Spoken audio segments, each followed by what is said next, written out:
Saudara Menteri PUPR Basuki Hadimulyono menyangkal kabar dirinya menjadi tim pemenangan nasional Ganjar Pranowo Mahfud MD. Basuki memastikan ia masih fokus pada tugas sebagai Menteri PUPR membantu Presiden. Basuki bilang ia tidak ditugasi untuk bergabung ke tim sukses manapun dan masih bekerja secara profesional sebagai Menteri PUPR. Isu merapatnya Basuki menjadi tim pemenangan Ganjar Mahfud ini berembus setelah Ganjar Pranowo mengunggah foto bersama Basuki dalam akun Instagram resminya.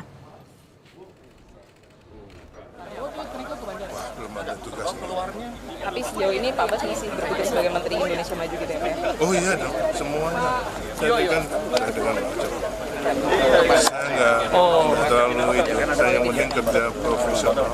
Dia minta kerja tetap profesional. Bapak sama Pak Ganjar yang agak sulit. Saya nggak ngerti itu. Waktu itu memang saya udah lapor dia sebelumnya. Bahwa beliau datang untuk mengatakan tentang ke depan. Saya bilang perlu untuk membangun lebih banyak bendungan lagi. Sebelumnya, Saudara, bakal calon Presiden Ganjar Pranowo mengunggah dua fotonya bersama Menteri PUPR Basuki Hadimulyono lewat akun Instagram resminya pada 29 Oktober lalu. Dalam unggahannya, Ganjar menulis saling merindu dan akan selalu bersama lengkap dengan emotikon hati berwarna putih. Ganjar mengungkap saat itu Basuki sempat meneteskan air mata dan memeluknya erat padahal ia hanya ingin konsultasi soal politik infrastruktur.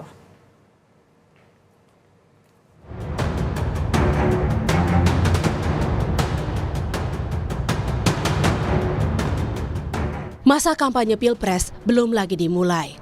Namun tokoh Jawa Barat dan Jawa Timur, terutama Ridwan Kamil dan Khofifah Indar Parawansa, kian sengit diperebutkan pasangan Ganjar Mahfud dan Prabowo Gibran untuk menjadi tim sukses pemenangan mereka di Pulau Jawa.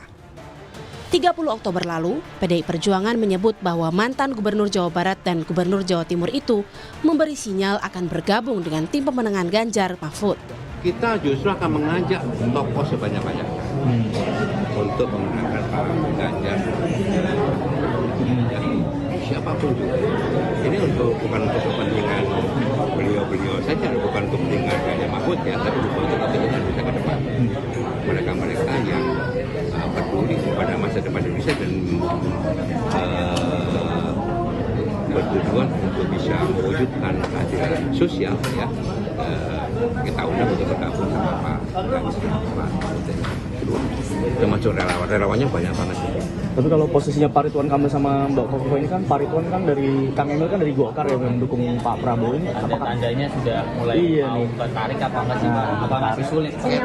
Sinyal-sinyalnya, lihat sinyal-sinyalnya kita tuh mau juga. Iya. Pak Ridwan Kamil itu kan dekat juga sama kami. Bahkan bangun patung Bung Karno di patung gede banget. Sampai juga bangun di mana di Maroko ya, luar biasa. Jadi katanya Khofifah juga. Khofifah sama kita deket banget. Ini bukan kali pertama Ridwan Kamil yang merupakan kader Golkar digoda PDI Perjuangan. Kedekatan Ridwan Kamil dengan PDIP sempat terlihat pada September lalu. Saat itu, Ridwan Kamil bertemu dengan Ketua Umum PDI Perjuangan Megawati Soekarno Putri membahas monumen Presiden Soekarno yang ia bangun dan resmikan bersama Sekjen PDI Hasto Kristianto. Namun, Partai Golkar tempat Ridwan Kamil bernaung tak tinggal diam.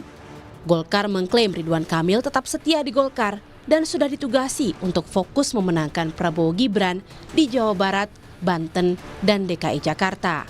Jadi jangankan seorang Ridwan Kamil, kita aja kalau perlu seorang Ganjar Pranowo, bahkan seorang Anies Baswedan, gimana caranya kita gaet untuk bantu Pak Prabowo pemenangannya. Jadi saya pikir itu inilah. Cuman sampai hari ini, sepemahaman kami dan Mas Ridwan, Kang Ridwan juga sudah tahu dan sudah mengerti tugasnya nanti. Beliau akan membantu pemenangan Pak Prabowo dan Mas Gibran di wilayah Jawa Barat, DKI, dan Banten. Di tengah tarik-menarik kedua tim sukses, Presiden Joko Widodo Rabu kemarin mengajak Ridwan Kamil ke ibu kota negara Nusantara. Bukan cuma satu mobil, Kang Emil juga diajak mendampingi Jokowi berkeliling hingga meninjau pembangunan jalan tol Balikpapan IKN. RK itu adalah arsitek ternama yang memiliki desain-desain yang baik, yang kita tahu desainnya misalnya kayak masjid di Jawa Barat, masjid yang saya tahu di Padang, dan bangunan-bangunan monumental lainnya. Saya kira kami hanya ingin mengajak untuk mengkoreksi kalau ada hal yang kurang baik terutama yang berkaitan dengan arsitektur di Ibu Kota Nusantara itu. Terlepas apakah ini bagian dari lobi-lobi Jokowi mencari dukungan untuk sang anak Gibran Rakabuming Raka yang juga calon wakil presiden pasangan Prabowo, tentu keputusan sepenuhnya ada di tangan Ridwan Kamil. Memang, Jawa selalu jadi kunci kemenangan Pilpres. Dinamika konstelasi penuh lobi-lobi masih akan terus bergulir hingga kampanye Pilpres dimulai. Tim Liputan, Kompas TV. Jawa adalah wilayah kunci yang selalu menjadi medan perang utama setiap Pilpres. Namun seberapa penting sosok Ridwan Kamil dan juga Khofifah dalam menguasai Jawa dalam kontestasi Pilpres 2024 ini, kita segera bahas saudara lebih dalam bersama dengan Ahmad Baidowi, juru bicara Partai Persatuan Pembangunan. Ada juga Aceh Hasan Syadzili, Ketua DPD Golkar Jawa Barat, dan juga ada Direktur Eksekutif Parameter Politik Indonesia Adi Prayitno, yang semuanya sudah tersambung secara daring petang hari ini. Selamat petang Bapak-bapak, sehat selalu. Sehat, alhamdulillah. Assalamualaikum. Adi. Oke, saya ingin ke Kang Aceh dulu nih. Kang Aceh, Ridwan Kamil ini diklaim oleh PDIP ini beri sinyal begitu ya bahwa nanti akan masuk TPN Ganjar Mahfud. Ada tanggapan atau sudah tahu juga soal ini? Iya, alhamdulillah saya intensif berkomunikasi dengan Kang Emil ya, baik bertemu secara empat mata maupun berkomunikasi melalui media ya. Dan sejauh ini Kang Emil insya Allah akan konsisten bersama dengan Partai Golkar yang secara resmi mengusung pasangan Prabowo Gibran untuk menjadi calon presiden dan wakil presiden.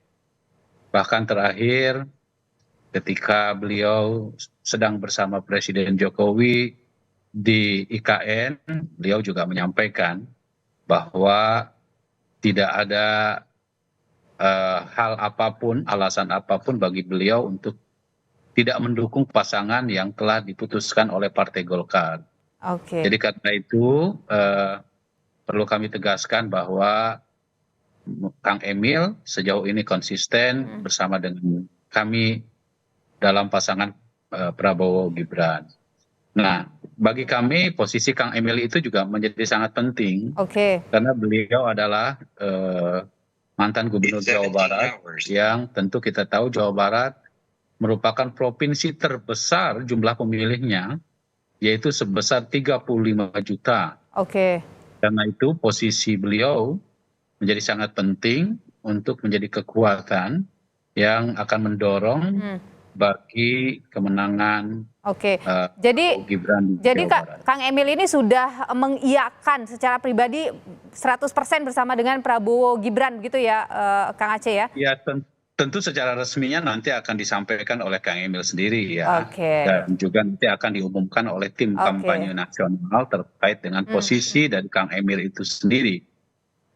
Sejauh komunikasi saya dengan Kang Emil, tentu Kang Emil akan konsisten dan fatsun terhadap keputusan partai. Mas Awi gimana nih Mas Awi? Ini kabarnya mau di lobby ke sebelah, tapi ini udah diklaim nih oleh Kang Aceh nih bahwa Kang Emil ini konsisten 100% bersama Prabowo Gibran.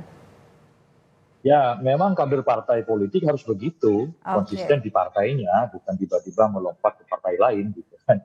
Jadi kami apresiasi itu sikap politik dari Kang Emil. Toh di TPN juga Kang Emil hanya sekedar penjajakan karena mungkin beliau punya hubungan baik dengan Pak Ganjar, sama-sama gubernur. Pak Ganjar gubernur Jawa Tengah, Kang Emil gubernur Jawa Barat. Masanya sama, pilkadanya, masa belakangnya juga sama. Dan kalau kemudian Kang Emil ada di pihaknya Kang Aceh, ya memang sudah di situ makanya, karena memang beliau politisi Partai Golkar hari ini. Tapi benar ya ada lobby-lobby itu ya Mas Awi ya? Ya soal lobby, jangankan kami, Kang Aceh ini kalau perlu kita lobby, tetapi kan kita paham maksud politik, gitu kan. Oke.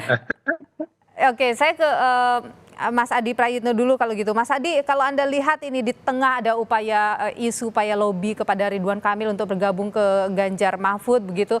Terus Presiden Jokowi mengajak Ridwan Kamil mengunjungi IKN. Apa yang Anda baca di situ? Apakah ini bentuk dari mengikat nih Ridwan Kamil nih bersama dengan Prabowo Gibran nih gitu?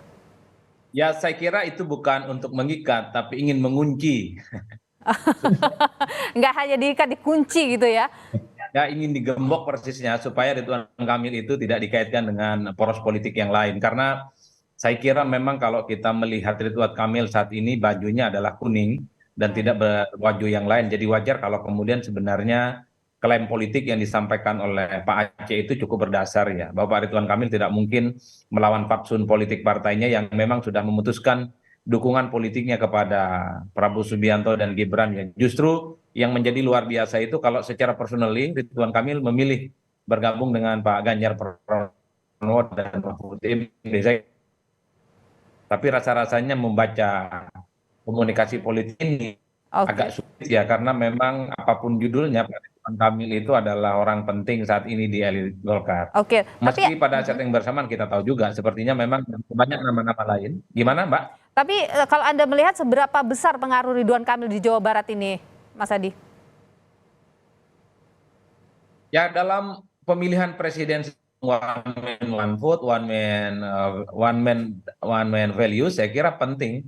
Orang seperti Ridwan Kamil yang waktu jadi gubernur tingkat kepercayaan publiknya di atas 80%, tentu suara-suaranya masih didengarkan ya oleh pemilih, oleh konstituennya yang dulu sempat mendukung Ridwan Kamil. Apalagi misalnya kita tahu bahwa approval rating dan networking Ridwan Kamil sebagai mantan gubernur sampai saat ini kuat. Jadi kenapa nama Ridwan Kamil dan Hovifah itu dianggap relevan sebagai bagian dari pemenangan politik? Karena tokoh-tokoh ini memiliki relasi politik yang cukup luar biasa yang dalam banyak hal dinilai punya tambah dan daya gedor politik bagi calon yang nantinya akan diusung secara terbuka. Tapi ala kulihal, Mbak Nilu, Pilpres itu bukan soal kekuatan tim sukses, bukan kekuatan seberapa banyak partai dan relawan politik yang ada, tapi ini kuat-kuatan figur capres dan cawapres yang akan diusung. Karena kertas suara itu hanya memuat capres dan cawapres, bukan memuat para tim sukses yang ada itu. Oleh karena itu bagi saya, sekalipun Ridwan Kamil misalnya berada di poros politik tertentu, Hovifah juga di berada politik tertentu, tetaplah yang dilihat oleh publik itu adalah performa politik dari Prabowo dan performa politik berapa dari persen ini orang-orang misalnya seperti tokoh-tokoh seperti Ridwan Kamil atau Hovifah bisa memberikan pengaruh suara itu, sumbangan suara? Kalau mau bicara jujur sebenarnya penting tapi tidak menentukan segala-galanya, bahwa publik akan mendengarkan pihak-pihak yang mendukung Prabowo ataupun mendukung Ganjar seperti tokoh penting Ridwan Kamil atau Hovifah. Dan pilihan politik belum tentu. Ini yang saya kira bahwa figurlah yang pada akhirnya akan memutuskan siapa kandidat yang menurut mereka secara preferensi rasional akan menentukan pilihan politiknya. Nah, yang kedua yang paling penting, kalaupun toh misalnya Kang Emil dan Hovifah bergabung dalam tim pemenangan, kan tinggal dilihat apakah mereka akan melakukan kerja-kerja politik ya seagresif ketika mereka itu mencalonkan diri jadi gubernur. Kalau namanya cuma dipajang, tidak bekerja secara intensif, tidak masif, ya ini hanya sebuah nama tapi tidak bisa mempengaruhi basis konstitusinya. Tapi kalau bergerak secara masif, orang seperti Ridwan Kamil, kemudian Bu Hovifah penting. Karena mereka masih didengar suara di bawah. Saya tahan sampai di sana. Saya ingin ke Mas Awi dulu. Mas Awi, kalau P3 atau di Ganjar Mahfud ini sudah melobi juga Bu Hovifah? Ya, tanpa dilobi, Bu Hovifah memiliki kedekatan emosional dengan Prof. Mahfud MD dan juga dengan Mbak Yeni dan juga dengan P3. Dan apalagi ditambah dengan lobby-lobby dan komunikasi. Itu insya Allah akan lebih intens ke depan. Meskipun pihak lain pun juga mencoba untuk merekrut beliau. Nah, sekali lagi kami ingin katakan bahwa persoalan di Jawa Barat, persoalan di Jawa Timur itu tidak hanya bertumpu pada satu orang. Kalau lihat instrumen Jawa Barat, ketika approval ratingnya Kang Emil itu tinggi, itu saat beliau menjadi gubernur. Hari ini belum tentu, karena di instrumen di Jawa Barat itu banyak. Ketika Pemprov Jawa Barat sukses itu kan tidak bisa lepas dari pasangannya yang namanya Uruzanul Ulum yang hari ini menjadi tim pemenangan Ganjar Pranowo dan Mahfud MD. Dan juga simpul-simpul di Jawa Barat juga banyak selain Ridwan Kamil. Nah, di Jawa Timur, Pak Mahfud MD sendiri memiliki akar politik yang kuat di Jawa Timur. Kalau kemudian nanti ditambah Bu Hovifah, itu kekuatannya makin dahsyat. Anda Dan kami optimis Bu Hovifah bersama Ganjar Mahfud? Tanda-tanda alamnya begitu, karena beliau hubungannya Apa nih tanda-tanda alam itu, boleh dibagi Mas Awi? Apa nih tanda-tanda alam yang dimaksud nih? Ya, sesama Nahdlatul Ulama, sesama petinggi NU, dan beliau orangnya Gus Dur, dengan Pak Mahfud, dengan Mbak Yeni, ini tiga serangga yang tidak pisah satu sama lain sejak dulu. Nah, tanda-tanda itu kok saya meyakini Bu Hovifah itu akan bersama kami. Tetapi sekali lagi kami tidak ingin mendikte kemauan politik dari Bu Hovifah.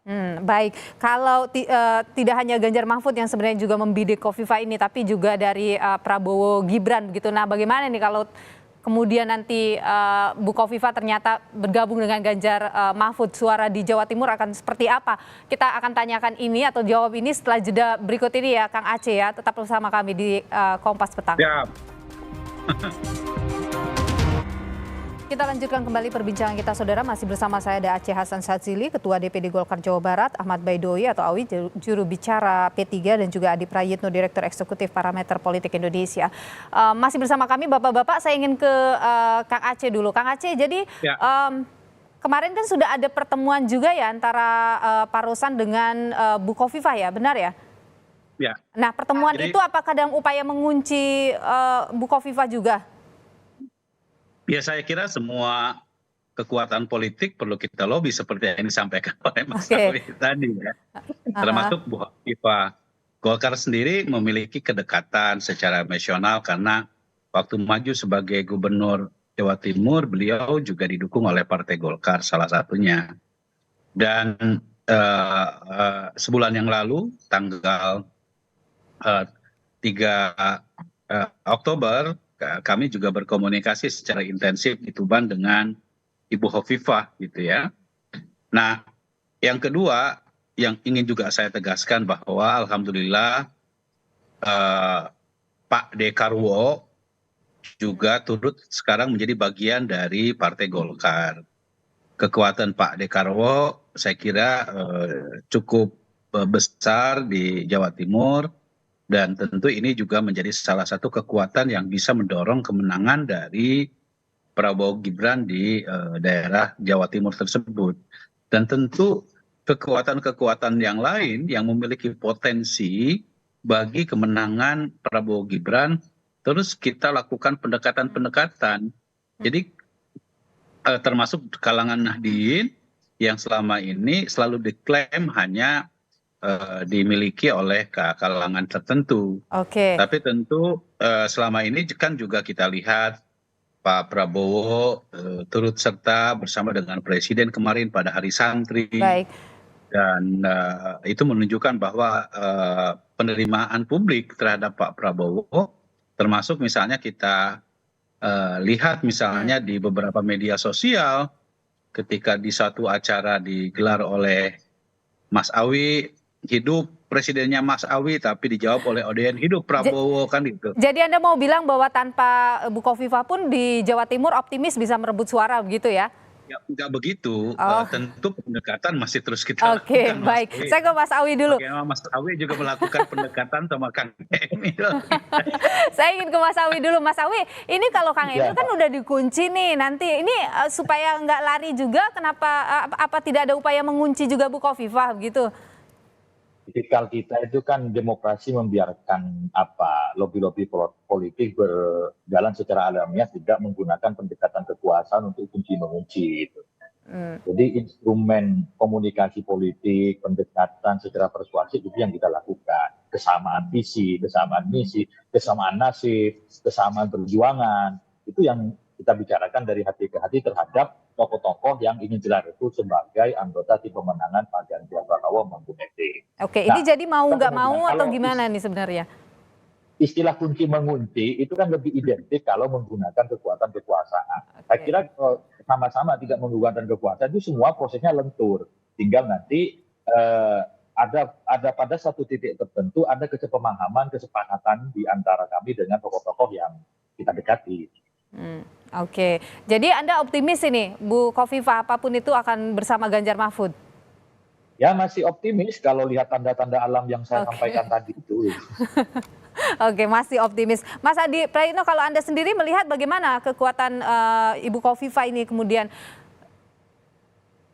Kalau bicara Khofifah hari ini masih kuat karena posisinya sebagai gubernur yang pemilu, karena apapun penetrasi dan konsolidasi networking Khofifah kuat. Tapi kalau sudah lagi jadi gubernur, tahu Bu Khofifah kan perlu seperti kami misalnya di Jawa Barat, sebenarnya.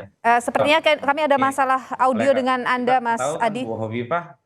Baik. Halo. Silakan Mas Adi, tadi ada masalah audio. Ya, halo Mbak Nilu.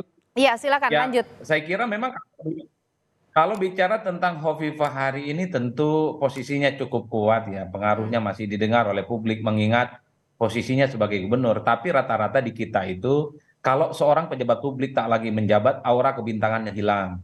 Yang didengarkan itu adalah mereka yang saat ini punya power, punya kekuatan, terutama para kontestan, itu satu. Yang kedua, kalau kita bicara kekuatan politik per hari ini juga, salah satunya di Jawa Barat, sebenarnya lebih kuat Kang Aceh ketimbang Kang Emil, karena sebagai ketua Golkar Jawa Barat, saya kira Kang Aceh jauh punya kekuatan politik yang saya ini kekuatan politik luar biasa. Tapi Mas Adi, dengan Mas Adi, maaf saya potong Anda. Kalau melihat ini kan belum sepertinya, saya tidak tahu kesepakatannya seperti apa, lobby-lobbynya apa yang dijalankan oleh dua kubu ini. Tapi kalau Anda melihat kira-kira mana yang paling berat nih bagi Khofifah ini, berlabuh kemana?